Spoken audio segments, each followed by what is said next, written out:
Gold, silver, gems. Valuable objects have served since time immemorial to demonstrate their owner's status. Not that it is always a question of the object's material value. Often they point to the bearer's social position and power in a symbolic way. In this episode of DFG Science TV, the historian Andreas Büttner will show us the importance of coronation insignia with the example of the medieval coronation rituals that he studied for his doctoral thesis.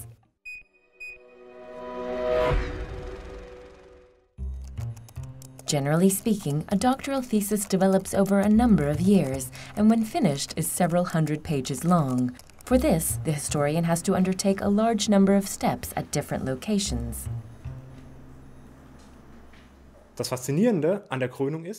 What is so fascinating about coronations is that a transformation occurs the moment the crown is placed on a person's head.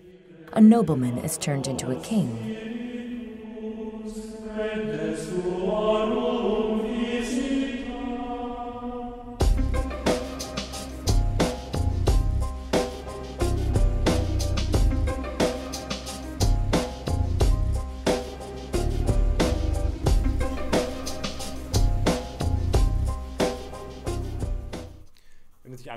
When one starts to examine a new topic, it is important first of all to see what other researchers have already found out in the past. Nowadays, this normally starts by researching the internet, using search engines and databases, and in this way finding the books that can be consulted in the library. And through these books, one finds new clues, picks up new scents that can be followed, meaning that this is actually an ongoing process in which new possibilities forever turn up and demand to be pursued.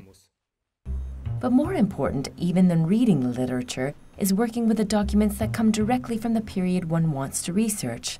The medieval sources are frequently available in libraries in printed form.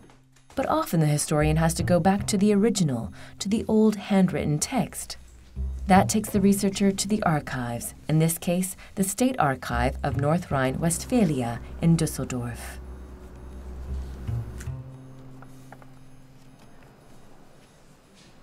The manuscript allows us to engross ourselves in the period itself, because here we have an actual object in our hands that was used in the ritual. The archbishop who crowned the king held this manuscript in his hand, read out the text, and spoke the prayers that are written in it, and also performed the actions that it describes. The king had to swear an oath, and prayers were said for him. He was anointed with consecrated oil, and then he was seated on the throne and handed the insignia of office, the orb, the scepter, the sword, and most importantly, of course, the crown. And it was these objects that demonstrated his status to the world and showed everyone that he was the new ruler, the king. They made his status crystal clear. Medieval kings and modern-day rappers both have their own specific symbols that underline their status, even if the meaning of the symbols is different in each case.